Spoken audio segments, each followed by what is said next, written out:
It kind of blows my mind to consider the fact that we're up to nearly 600 episodes of this podcast, the 10% Happier podcast. That's a lot of conversations. I like to think of it as a great compendium of, and I know this is a bit of a grandiose term, but wisdom. The only downside of having this vast library of audio is that it can be hard to know where to start. So we're launching a new feature here, playlists. Just like you put together a playlist of your favorite songs. Back in the day, we used to call those mixtapes. Just like you do that with music, you can do it with podcasts. So if you're looking for episodes about anxiety, we've got a playlist of all of our anxiety episodes. Or if you're looking for how to sleep better, we've got a playlist for that. We've even put together a playlist of some of my personal favorite episodes. That was a hard list to make. Check out our playlists at 10%.com/playlist.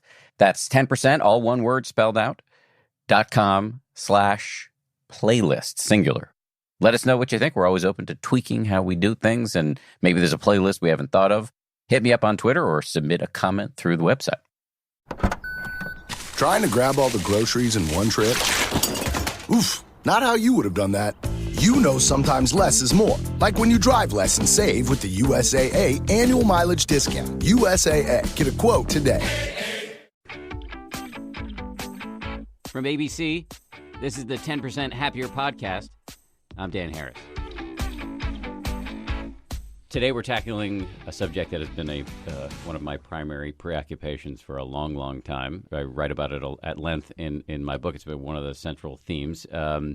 So the question is, how do you balance the drive for success with happiness? In other words, can you be a really ambitious person, as I am, and I assume many of the listeners of this podcast are, while also being not crazy and having some degree of peace of mind? Are these two things, I think a lot of us assume that these two things are at cross purposes, but my guest today argues that that assumption, whether it's conscious or subconscious, is actually dead wrong, that in fact happiness and success are mutually supportive. And in fact, I think she would probably go so far as to say you can't have success or real success without some degree of happiness. But I'll let her speak for herself. Her name is Emma Seppala. Am I pronouncing that right? That's correct. Full title is Emma Seppala, Ph.D., and she's the science director of Stanford University's Center for Compassion and Altruism Research and Education. By the way, if you may recall, one of our recent guests was Thupten Jinpa, who also works for that center out of Stanford, and she's the author of an intriguing new-ish book called The Happiness Track, which I just listened to and is really, really good. And the central thesis, and I hope I'm not misstating this, is what I said before, that you need happiness in order to succeed. It's not that the two are at cross purposes. That's correct. First of all, thank you for inviting me today. Absolute pleasure. We just met. We've been in touch on the phone and on email for months, but it's really nice to meet you in person. You too. And you're absolutely right. The book is about this misconception that we have that in order to be successful, we need to postpone or sacrifice our happiness. Somehow the two don't go together. And there's a story that I share about this, about a Stanford student who came up to the co-leader of the psychology of happiness class that we have at Stanford, and said, I have to drop out of the class. And my friend, my colleague said, well, why? And the student said, because it goes against everything I've ever learned.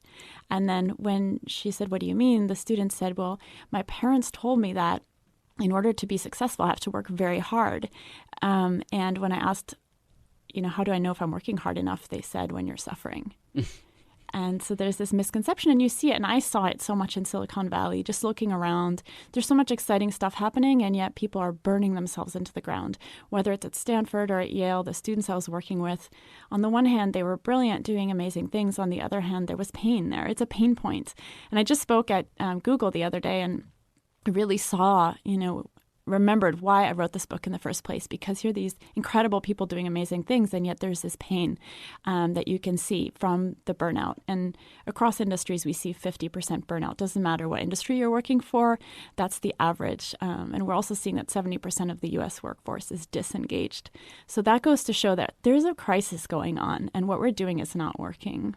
So here's the question I always ask at the beginning, which is, how did you come to meditation?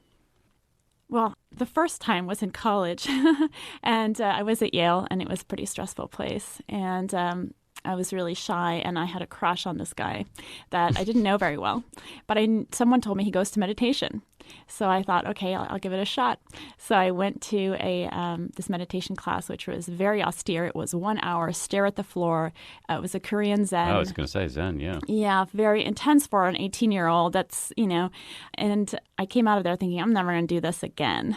And the next day I felt amazing. And so that was the beginning of I never ended up dating that guy, but I ended up a long love affair with meditation. Let me just stop you for a second. Why do you think you felt amazing the next day? Well, I'll tell you, this is quite a personal story, but I struggled with an eating disorder at the time. And what I would do often is I would binge and then I would cry. And that next day, I came back to my room feeling, not so good and in that mood to binge. And there was a pizza sitting there. And all of a sudden, this light bulb came up in my head and said, why don't you cry first? And then you can binge as much as you want. And so I did that. And when I was done crying, I didn't want to binge. So it was very enlightening for a 18-year-old kid, really, to see, wow, I sat for an hour yesterday, and now today, I would say that was the end of my eating disorder. Wow. I can really and honestly say that was the end. Now, I'm not advocating that this can help anyone with addiction overnight the way it did me, but it gave me that sense of that, wow, there's a way to attain a freedom from my own impulses and more clarity and awareness of my emotions and what's going on.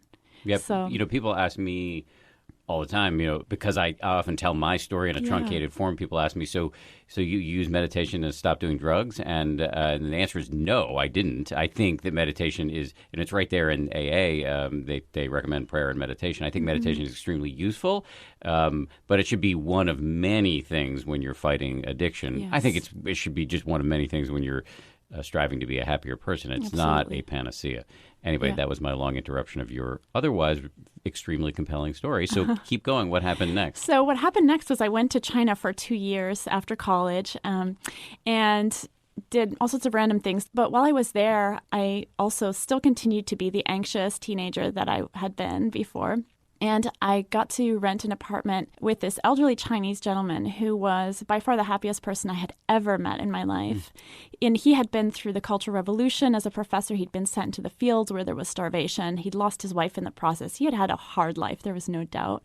And yet he was in bliss. Like I would just being around him, you felt uplifted. And he would look at me and I'd have these stress stomach aches and he would tell me, hey, just go sit on the sofa, look at the bamboo, breathe. It was a very informal way of telling me to meditate, but I could see this peace inside of him. And I thought, wow, that's something I want more of. So he wasn't telling me to sit in lotus or do anything formal, but there was that meditation was in the air. And the elderly Chinese people that I'd met who'd been through a lot of traumatic situations, but somehow had come through with this very light spirit despite it all. And so when I came back, I did a master's in East Asian Studies at Columbia with Uma Thurman's dad, Buddha Bob. Bob Thurman, yes, I want him on the podcast. He's phenomenally Yes, entertaining, he is. insightful, and amazing. I took his Intro to Buddhism class and I felt like I'm a convert. That's it. This is it. And he just flipped my way of seeing everything.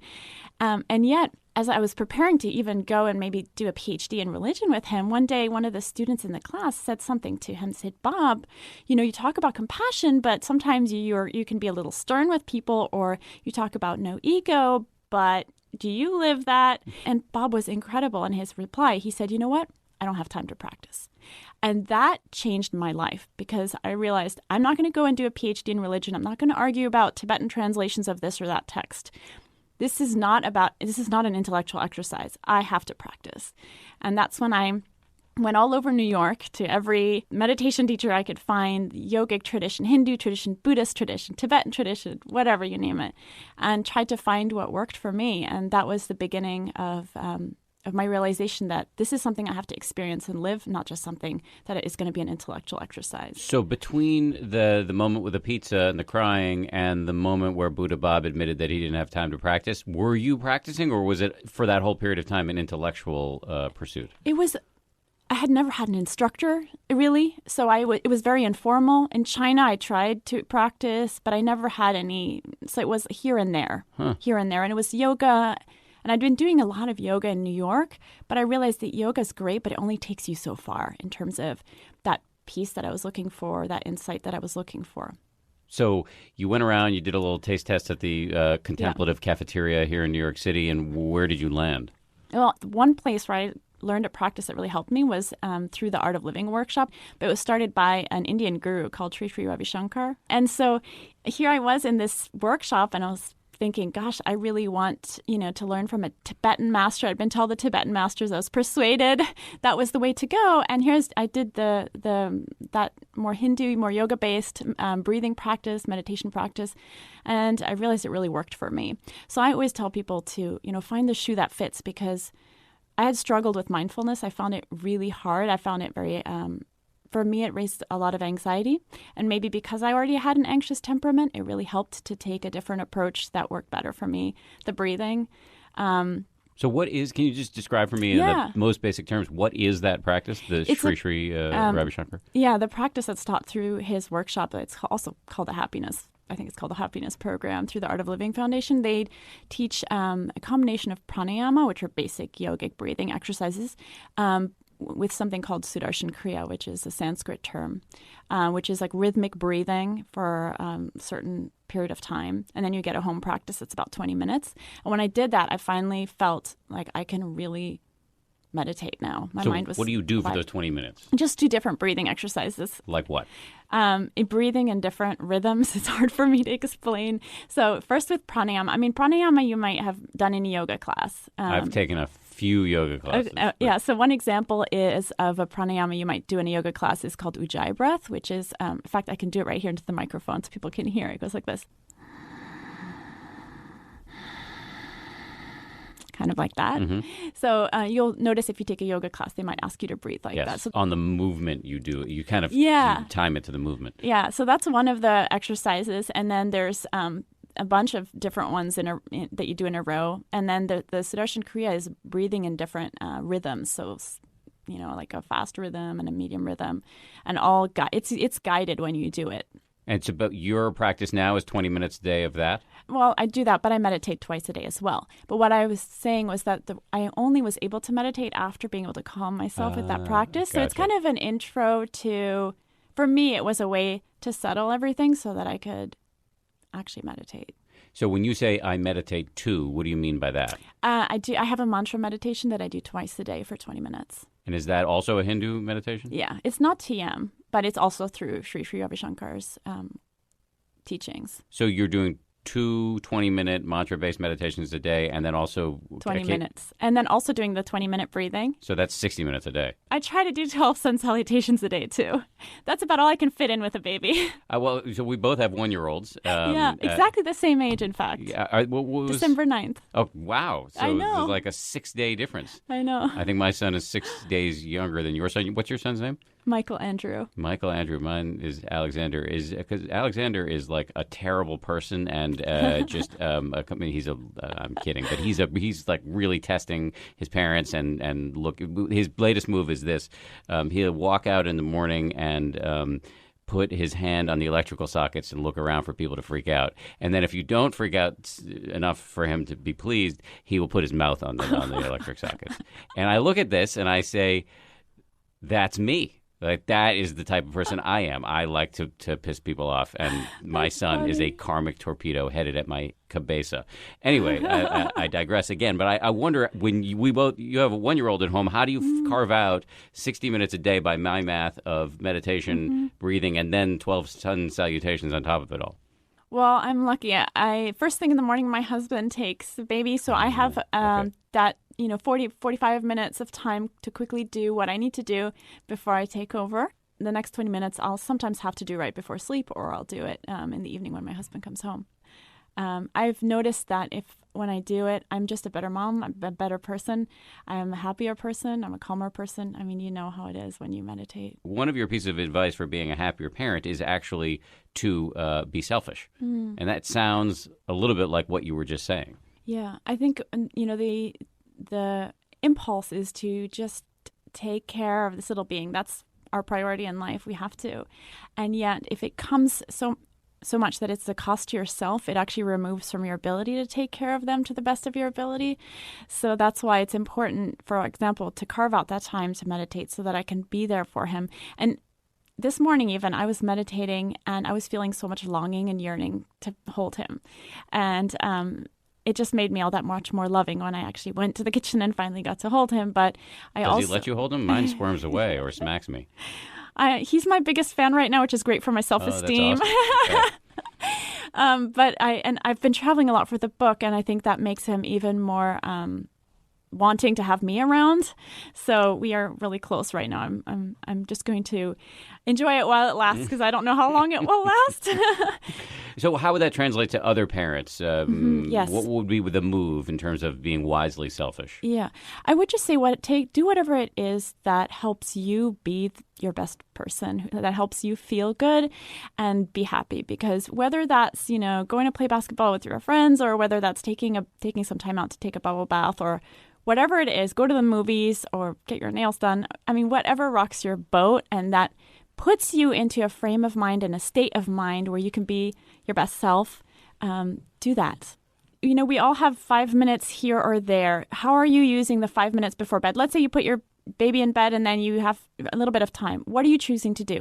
Are you choosing to be on Facebook? Is that nurturing you? What are the choices that you're making? Are they fundamentally nurturing you? Are you watching the news right before bed? And is that putting a lot of I will not have you speak ill of the news in this podcast. Just kidding. But whatever it is that you do, just look into yourself. You are making choices every day for how to use your time. Is it nurturing you and putting you into a state of mind that makes you feel optimal, that makes you feel like you're at your best self? That's what I would say. Very good advice.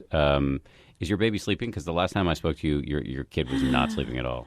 He's sleeping more. No, I'm really grateful. Yeah. But not sleeping through the night. No, he's sleeping through the night now. Not sleeping as much as people say they're supposed to sleep, but I'm just grateful for what we've got. So we're happy. Because that can literally drive you crazy. It has. Thank you. You don't seem crazy right now. No, because I've been sleeping the last couple months, primarily because I've also been sleeping in a separate room and my husband's on duty. So that if he wakes He's in the military. Oh, your husband's on duty overnight. Yeah, he's no longer in the military, but he's he's on duty overnight with the baby now. Okay, gotcha. Correct, yeah. All right, so let's talk about the book, The Happiness Track. So let me ask you a sort of foundational question. How do you define success? Mm-hmm. For success, I think, is defined in a personal way. So if you're a ballet dancer, then, maybe your income is not how you define your success, but your level of performance. And if you're someone in the financial world, then maybe it'll be through your income. So success is defined by a very personal metrics. If you're a stay-at-home mom, it's that you're able to be your best self for your kids every day. So that's how I would define it. Just curious, as an aside, how would you define it for you? For myself, I hope to be successful by contributing to others in the greatest way possible I can in this lifetime. That's my goal. It sounds like the Buddhism did rub off on you. I remember when Buddha Bob talked about bodhisattvas and introduced that concept, and what that concept means is that some people who are born with a unique intention to help other people. I remember when he taught that class, I think I cried, and I just thought that's what I want.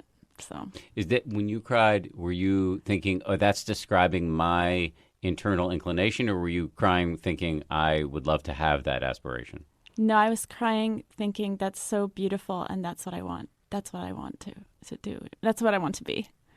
Because I find the bodhisattva ideal to be like awesome, I guess, the idea that you are here to serve other people, but I don't feel that way. I don't feel that way to the extent that I would like.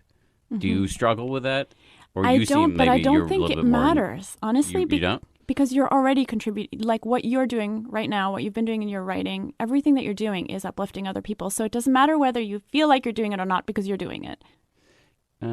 Yeah, I guess. It's just that I see the self-interest in so much of what I do that I'm not Mm-hmm. sure that I keep pushing you off your conversational target. But here we go. I feel like I get that the outcome of a lot of what I do is good for other people, but I just don't know that my internal compass is set at altruism all the time. I think that's okay. And also there's a certain thing that we are who we are, and the way we are is a gift, And so sometimes we don't need to fight against for example, self-interest. There's nothing wrong with being self-interest. That's also a very protective mechanism so that you can be your best, right? If you're constantly working against your self-interest, maybe you wouldn't be able to make as much impact. And so, sometimes the way you've been designed is just perfect. The other thing I sort of take comfort in, one of the things I like about Buddhism, and not to be sectarian, I mean, I don't think close listeners will know that my view on Buddhism is not that it's a religion, but that it's something to do.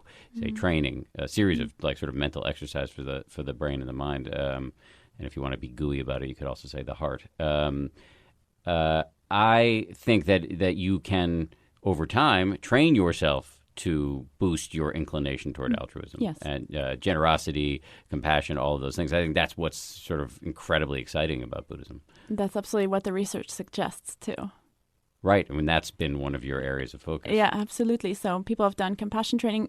I mean, we did a 7-minute loving-kindness meditation intervention at Stanford and found that in 7 minutes, people were able to feel closer to strangers. And it wasn't just us asking them, hey, do you feel closer to strangers? We used computerized tasks. So we were measuring their automatic responses. So they couldn't control them. It was sort of their subconscious kind of inclination. And we could tweak how close they felt to others in just 7 minutes of loving kindness. And then there's much longer research studies, 7-8 weeks of compassion training, and you see that people get up for someone who's on crutches and are more likely to get up and offer them their seat. So it's very powerful that these trainings can do. And when you say loving kindness or compassion intervention or training, you're talking about a kind of meditation where you sort of systematically send good vibes to people internally, and that over time can actually change your external behavior.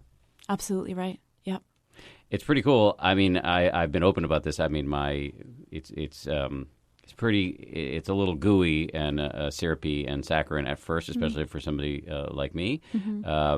But the science, and there's a lot more, and obviously you have a much firmer handle on this than I do, but there's a lot more on top of what you just described that really does suggest it's good for you, your own personal health, but also can change your behavior in the world. So I'm fully on board. And I believe that and I think this may be something that we see more of in the future. I wish there was as much hype around compassion, or whatever you want to call it. I call it just not being a jerk. I wish there was as much hype around not being a jerk as there is around this whole mindfulness thing right now. I do too. In fact, Dr. Doty, the director of our center, and I are writing an op-ed on this exact topic. But the loving kindness meditations and compassion meditations are really powerful. In fact, when I ran the study with these Stanford students, we'd have countless students walking in. Their obligatory psychology credit that they had to get was through these studies that we ran. And I remember one guy just sitting in there doing the loving kindness meditation, which involves, and Sharon Salzberg, I know, has just recently been on the show, and so she may have described it. She collaborated with us. The first part of the meditation involves feeling love coming to you from people that love you. So you imagine people that love you around you, and you feel filled with that love, and then you generate it outward to others. And so we're in this room watching the participant in the other room through a one-way mirror just to make sure everything's going according to plan. Sometimes they'll bring in a hamburger and just start eating it, and then you're just like, okay, experiment over. That would have been me in college. I asked to do this experiment, but anyway, carry on. And this guy was all of a sudden, and I could hear them too. And all of a sudden, this guy in the other room's got his earphones on. He's meditating. He goes, "Oh yeah!" He just loved it, So these meditations are also very nurturing. They can be very, very fulfilling. More so than spending an hour on social media comparing your lifestyle to others. Yep. So I keep doing this to you, but let's get back to the questions that I had and written down here on my little handy-dandy cheat sheet about your book, The Happiness Track. So I asked you to define success. The other thing I wanted to get you to define is happiness. Mm-hmm. Happiness. What is happiness? That's an excellent question. And again, I think a very personal one. But if we all know when we feel at our best, and it's a very intangible thing, but scientists have tried to hack at it and see what is it that it is. So happiness in scientific terms has been divided into two types. One is hedonic happiness, which is basically the pleasure of the senses, of sex, drugs, rock and roll, food, money, material things. a new car, like all those things that people get excited about. But when you look at the brain, the happiness, that level of excitement comes in a short bursts that then dissipates very quickly, which is why you'll have a piece of chocolate cake and then you'll want another piece. Yes. Right? I already talked to you about my time with cocaine. It's a very similar Exactly situation, right. yes. Exactly right. So that's the hedonic happiness, which is great. It's the fun in our lives. And then there's another form of happiness that is called eudaimonic happiness. And these are our Aristotelian terms, by the way.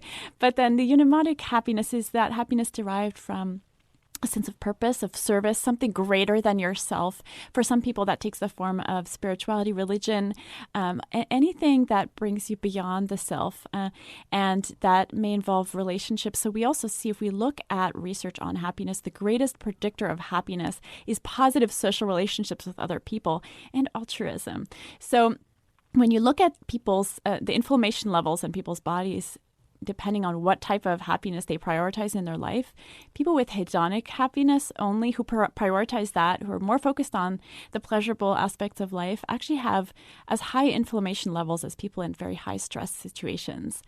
And on the contrary, we see that people with who value eudaimonic happiness above other things, who have a life characterized by greater sense of purpose, of service, of meaning, they actually have very low levels of inflammation. Now, that could also come from the fact that, living a high pleasure lifestyle, maybe with lots of alcohol and other things, can increase inflammation. But even when controlling for those things, we see that somehow those two types of happiness have very different impact on our health, but also on our longevity. So individuals who live a life characterized by compassion, for example, end up actually being buffered from the negative impact of stressful situations and living longer. So that's really interesting research that's been repeatedly shown.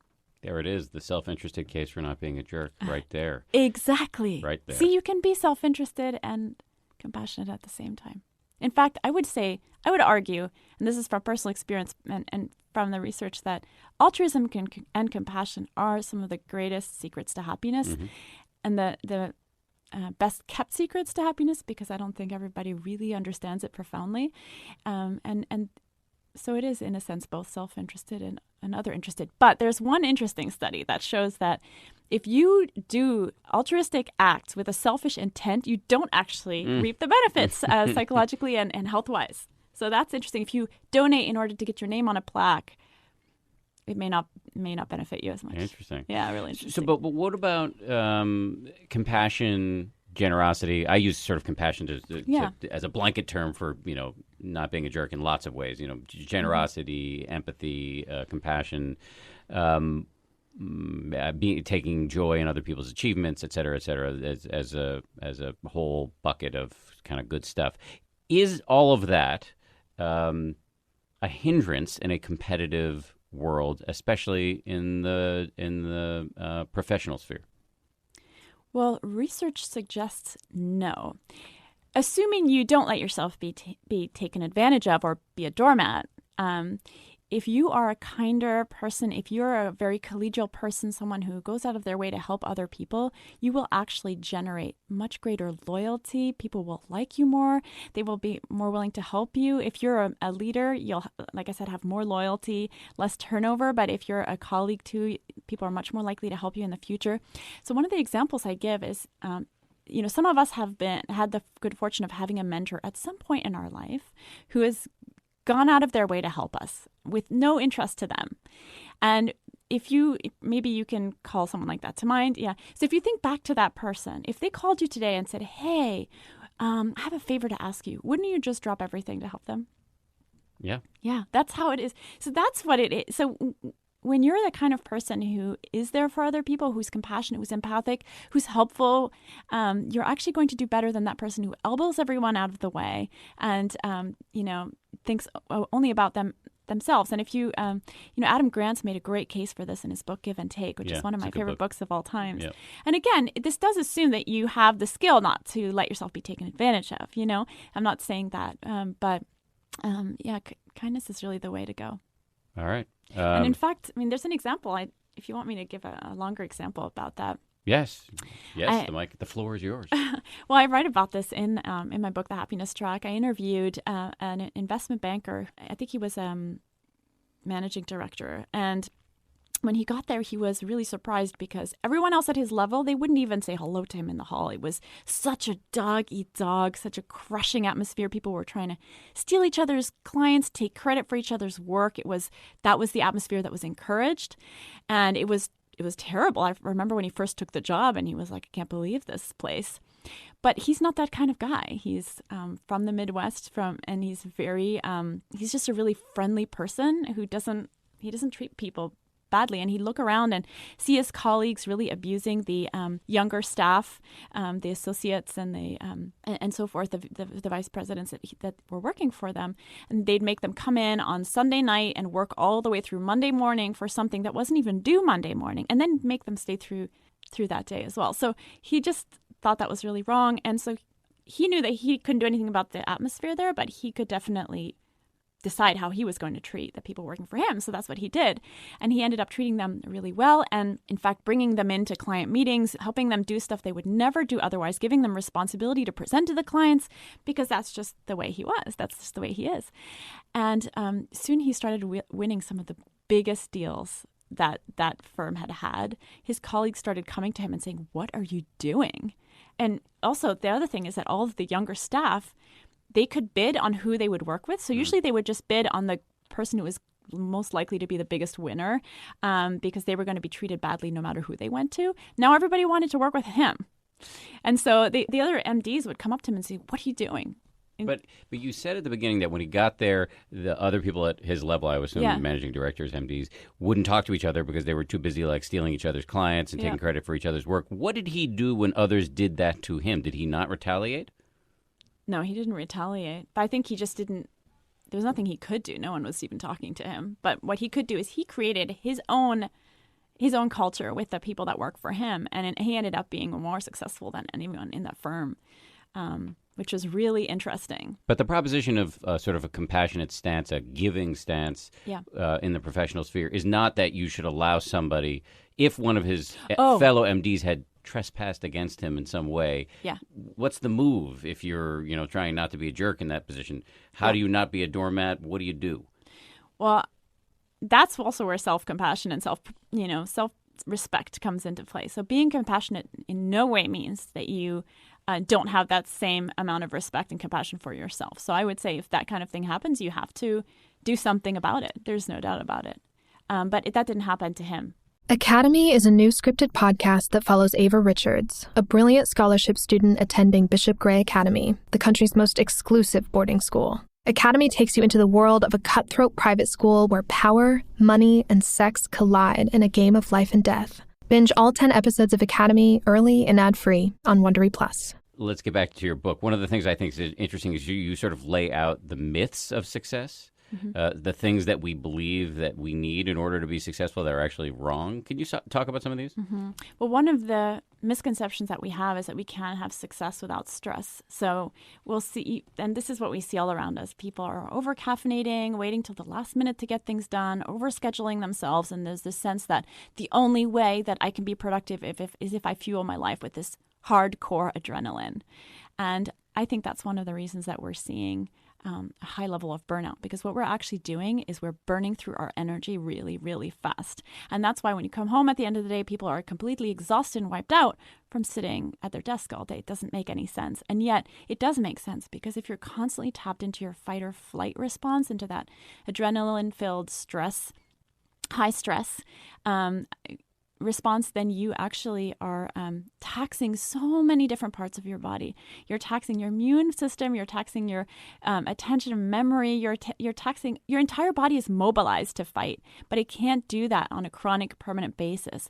And that's why we're seeing so much exhaustion, but also stress-related diseases that are really cropping up. And again, stress is great to get you through a deadline and so forth in short term. So you're not saying no stress, because I was about to jump in and say I need some stress. Yeah, right? Absolutely. I mean, it's fantastic to get you over the street if there's a car coming at you. It's great to motivate you to get through that deadline. Again, if you have surgery, the stress response is what helps you heal faster. So it's really good in those cases. But if you activate it chronically and all the time, you're wearing yourself out. And that's really something that I really hope people can understand, because in particular, let's take caffeine, for example. I mean, caffeine is a favorite of most people. But if we are constantly... I can't have it, by the way. Okay. It makes me panicky. Yeah. Well, if we have caffeine, so let's say you're really tired and you have caffeine so you can keep going. What are you doing? Maybe it'll help you keep going, but you're just keep taxing a nervous system that needs to rest. And you're ignoring that rest, your need for rest. And you do that every day over and over and over. You're really wearing out your system. You're wearing out your body. But we have a very natural ability also to relax at night. But a lot of people come home at night and then they need to take a Xanax or they need to take an Ambien because they can't sleep, because they're hyped, because they're working on fight or flight, adrenaline, high stress, high caffeine mode all day. So what we're doing to our body, I mean, one analogy that I heard once that I think is fantastic, it's like taking a frozen pizza, sticking it in the microwave, then put it back in the freezer, and then put it back in the microwave. That's what we're doing with our system when we're having, for example, caffeine all day and then have alcohol at night, just so you can be able to rest and relax, and back and forth and back and forth. Again, nothing wrong with any of these things in small doses, but if we're using them to totally hijack our system one way or the other, what are we doing? What are we doing to ourselves? But if you look in nature, or if you look at your child, we have a very natural energetic response. We have a natural way to have energy, and then to a natural response to rest and relax at night. So the classic example you hear about all the time is like the antelope running in the savannah and being chased by a tiger or lion. So in that moment, she feels stress. And there's a professor at Stanford who wrote... Robert Sapolsky, he wrote Why Zebras Don't Get Ulcers. He's fantastic. He I heard him say once, you're only supposed to feel stress 5 minutes of your life right before you die. The idea being that if you're this antelope in the savannah and you're being chased, you have this high stress response, so you can get away from your predator as fast as you can. And then what are the things that happen? Either you die at the hands of your predator, or you get away from your predator and then you relax completely. And they don't then go on, keep stressing and worrying about and so forth. And the reason that they relax completely is so their body can restore themselves. So, I've been talking for a long time to make this point that we need to tap back into our own ability to restore ourselves so that we are then naturally energetic to keep going. But let me play devil's advocate. Yeah. I am not an antelope in any way, and nor am I a zebra. And I was raised by a father who bequeathed the motto, the price of security is insecurity, to me. And I still believe, I'm a dyed-in-the-wool meditator and practicing Buddhist, and I still believe in what I call constructive anguish. My wife and I have long conversations, not infrequently, about, what is the future arc of each other's career, and there's a certain amount of, there's creativity and pleasure in those conversations, but there's a certain amount of sort of worry that comes with that kind of strategizing. And I feel, and I could be wrong, and I would be happy to be corrected on this, that falls into what I said before, constructive anguish, that it makes sense. You need some stress and some worry and some anxiety in order to be on the game, just not too much. Absolutely. And as an emotional researcher, I would completely agree. I mean, all the different emotions that we have help motivate us. So if you have that, certain anguish or anxiety that comes up around planning a career, for example, that helps motivate you to have these conversations that might lead you to have a greater insight. Even negative emotions like anger can motivate us to do something about a situation, to correct it, for example. So all of the emotions have their purpose. And I think you're absolutely right. I wish all of my podcast guests would say, you're absolutely right, all the time. Let's keep going with these myths of success. What are the other myths of success that you think we buy into? Well, another myth of success is how to be our most innovative, creative self. So especially these days, everyone's always trying to think about what's the best way to disrupt my industry, to have these breakthrough solutions to existing problems, blah, blah, blah. And if you look at CEOs across the board and across industries and internationally, when they're asked what is the number one thing you look for in an incoming employee, they say creativity above everything else. And so, but a lot of people go about trying to be creative by learning absolutely everything there is to know about their field, reading every latest book, every blog, keeping updated, really focused on their field because that's going to help them come up with solutions because they're such experts. And yet, if you look at when we are our most creative in terms of when our brain is most capable of coming up with insights, it's actually when we're being idle, when we're not doing anything. For example, it's the proverbial idea in the shower. It comes to you in the shower, or when you just lie down to go to sleep and all of a sudden you have an aha moment right in that dozy place before sleep. It's when our brain is in delta mode. And I don't even know what that means, but I like the sound. The delta is when our brain's in basically that daydreamy space. Also a great band name, potentially. Yes.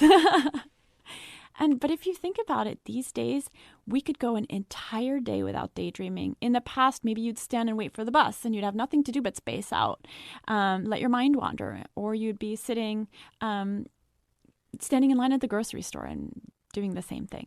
But these days... Now you're on your phone. Yeah, we're on their phone. I mean, actually, it can be sometimes from the moment you wake up. I think 35% or more of people have their phone right next to their bed. So first thing... as you wake up, it's what you look at.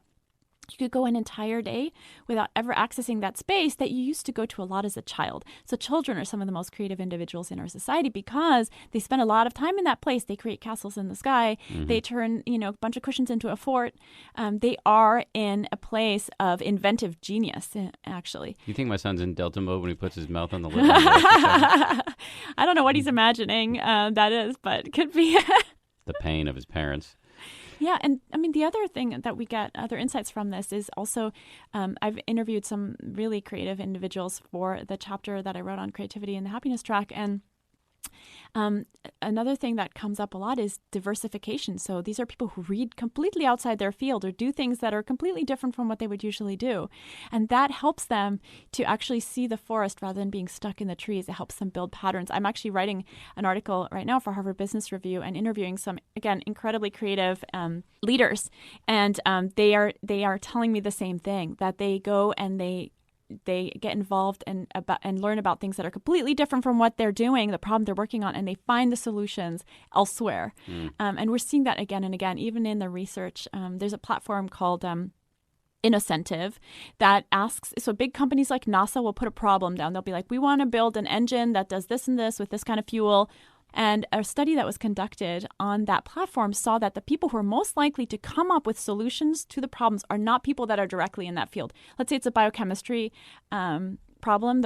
Maybe the person who's more likely to come up with insight into that problem is someone who's in mechanical engineering or something outside of that field. So it's really interesting. I mean, it's partially why open sourcing, I would imagine, has been so successful in so many areas. Absolutely. And the third thing, and I just want to add that because keep going. Sorry. I want to add it because it ties into what you're sharing about meditation is the third thing that these people have been sharing with me is making time for silence in their lives.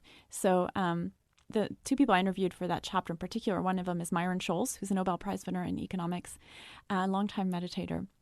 And the other person is Pico Iyer, who's an award-winning writer and with the New York Times and Time Magazine.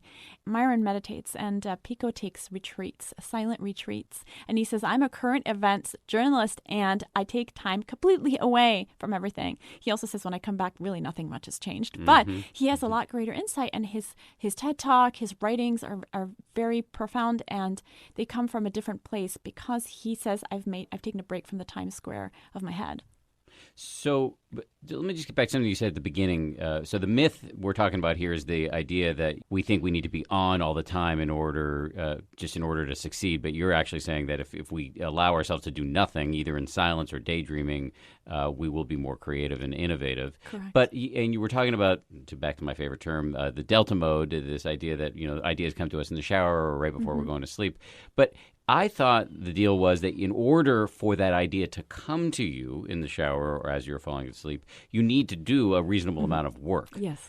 So you need to do a bunch of research and then drop it. Or like Don Draper says in Mad Men, when asked how he comes up with his slogans, it was that he would work all day and then go to the movies. Yes. And then the idea would come. So it's not just as simple as giving yourself permission to be lazy. That's absolutely right. So you do need to have that training in your field, whatever it is. And it reminds me of a story of the Beatles. Apparently, George Harrison was I don't know if you know, but the Beatles went to India and they had a guru, Maharishi Mahesh Yogi, and they learned founder of TM. TM, yeah, right. So they learned how to meditate, and one day George asked Maharishi, his guru, I get these songs coming in my head when I meditate. What should I do? And Maharishi just said, you open your eyes, write the song down, and close your eyes, keep meditating. But it's not surprising that these insights, I've certainly had creative insights come during meditation too. It's just whenever you're allowing your mind to be at rest, and all of a sudden you're getting these insights.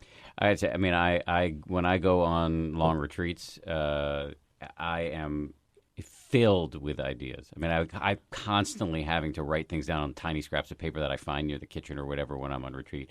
It is like almost embarrassing how much stuff is coming up. A lot of it turns out later to be complete baloney, but some percentage of it, huge ideas for my book or mostly actually around the book, come in those contexts. So let's keep going with your myths of success. One of them, I believe, is that when you talk about myths of success, is that we believe we need to sort of kind of be our own toughest critic. That's right. So we have this sense that, self-criticism leads to self-improvement. You've got to see your flaws in the face and so forth. Again, here there is a misconception. So when you look at the research, individuals who engage in a lot of self-criticism are actually less resilient in the face of failure and less likely to grow from their mistakes. So, and those who are more likely to actually be much more resilient and have less anxiety and depression in the face of failure and to grow are individuals who engage in self-compassion, which sounds like a soft term, but there's a lot of hard data to back up that term, self-compassion. Self-compassion is, in brief, it's the ability to treat yourself as you would a friend. And I'll give you an example. Imagine you're training for a marathon, your first marathon. You've been, training for months and months, and you're doing it, you're running, and you trip and fall. And someone on the sideline says, you are such a loser. You think you're a runner? Like, there's no way you can do this. And then another person on the other side says, everybody falls. It's no big deal. You can get right back up. You can do this. That's the difference between self-criticism and self-compassion in your own mind. Self-criticism basically is self-sabotage. And if you look, and I'm really, that metaphor that I'm giving is a reflection of the research. But don't we need some sort of internal cattle prod? I write about this in my book, that you need some kind of get off the couch, overcome inertia, internal impulse, no? Yeah, and self-compassion it doesn't necessarily mean letting yourself off the hook. So it's like a mom who's trying to get her child to eat vegetables. It's, it might not like it, but that's the best thing for it. So self-compassion does not mean making excuses for yourself or to be lazy at all. It's not lowering standards. No, it's not lowering standards. It's basically the ability to treat yourself like a friend in the situation where you're failing or made a mistake. The ability to say three things in particular. One, the ability to remember the universality of it. Everyone makes mistakes, period. Remembering that. The second is the ability to be mindful around what's happening to you. So rather than catastrophizing and going into all these emotions like, I'm such a loser, there's no way that I can run, what am I even thinking? I'm so not, we can go into a big drama about it, or you can be mindful about it and just kind of watch those emotions come up and not necessarily dive deep into the drama.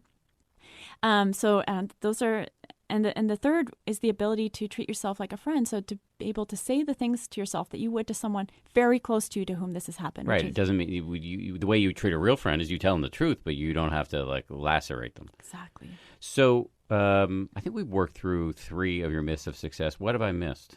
Something around energy management? The energy management. This is a really interesting one. So if you ask Americans to define happiness, they're going to define it with high-intensity positive emotions like excitement, thrill.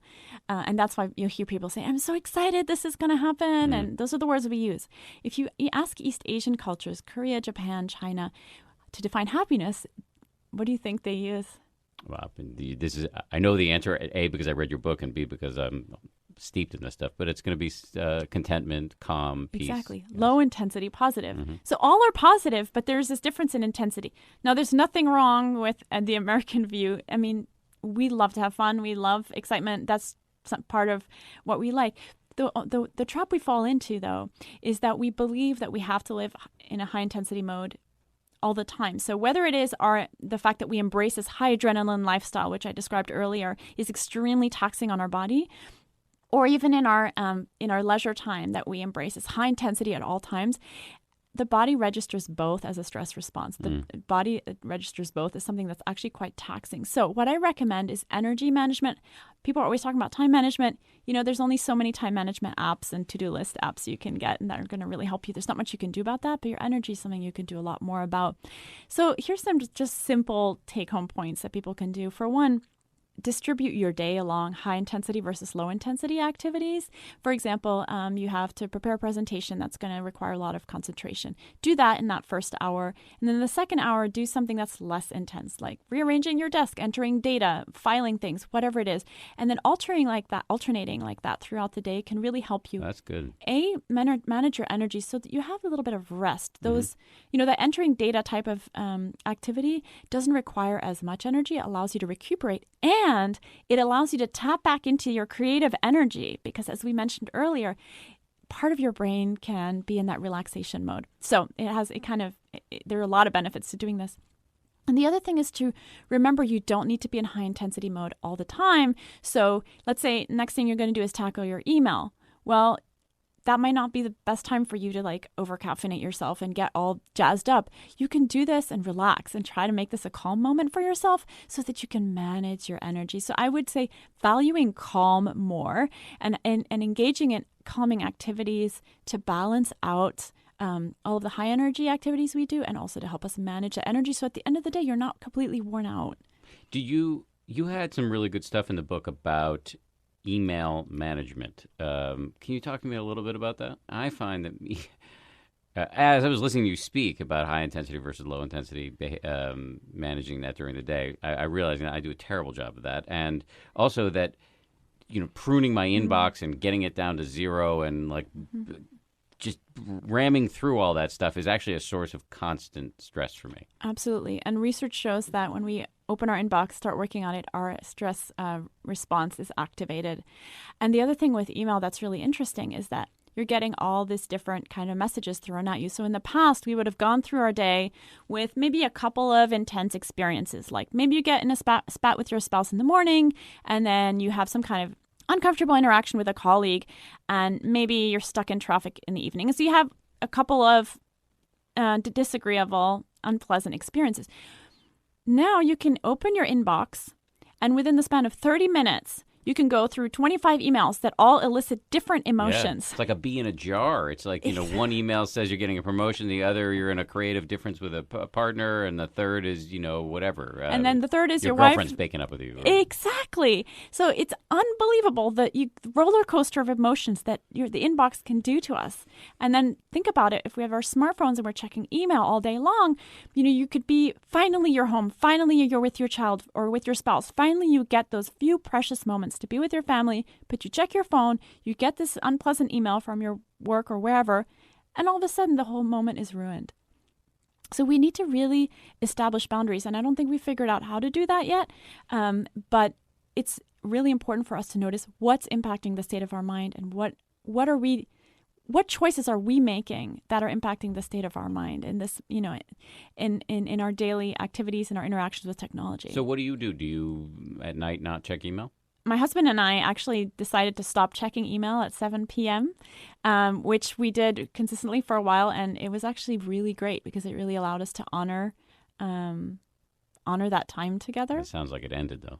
Well, it did end, especially with the baby, because now that we have the baby, sometimes the work hours are at night after he's gone to bed. But we do very much try to not have our phones around when we're together. That's something that we try not to do unless there's some emergency, but usually there's not such a life-threatening emergency that you need your phone.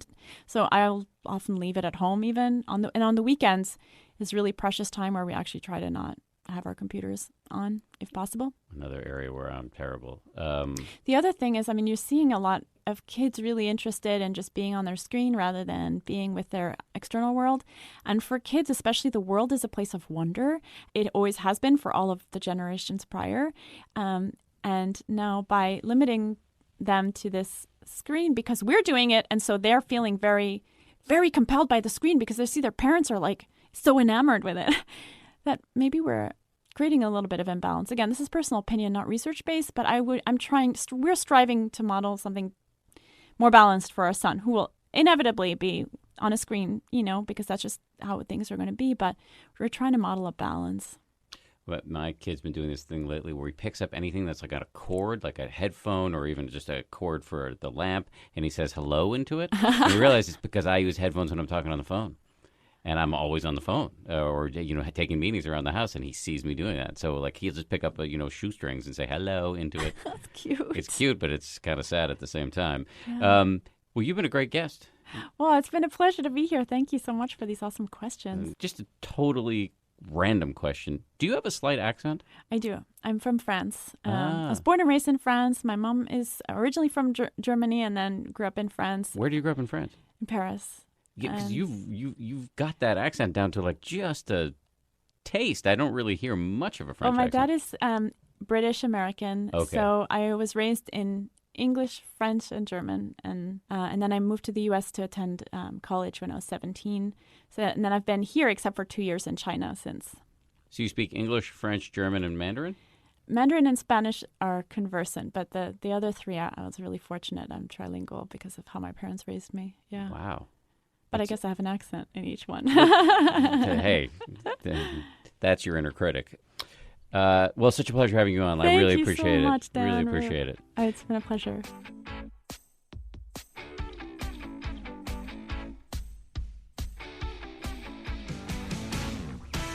Thanks as always to the producers of the show, Lauren Efron, Josh Cohan, Sarah Amos, and Dan Silver.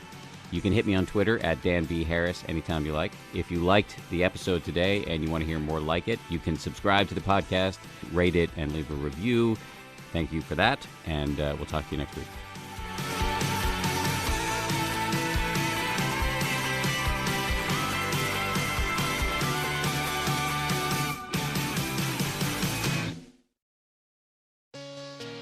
Hey, Prime members. You can listen to 10% Happier early and ad-free on Amazon Music. Download the Amazon Music app today.